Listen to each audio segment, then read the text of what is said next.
National Weather Service in Hanford, California has issued a tornado warning for northeastern Fresno County in central California until 5:45 p.m. Pacific Daylight Time.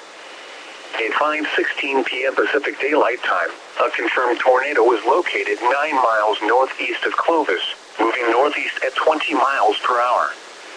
Hazard: damaging tornado and quarter-size hail. Source: public confirmed tornado. Impact: flying debris will be dangerous to those caught without shelter. Mobile homes will be damaged or destroyed. Damage to roofs, windows, and vehicles will occur. Tree damage is likely. This tornadic thunderstorm will remain over mainly rural areas of northeastern Fresno County, including the following locations: Fancher Creek and Auberry. To repeat, a tornado is on the ground. Take cover now. Move to a basement or an interior room on the lowest floor of a sturdy building. Avoid windows.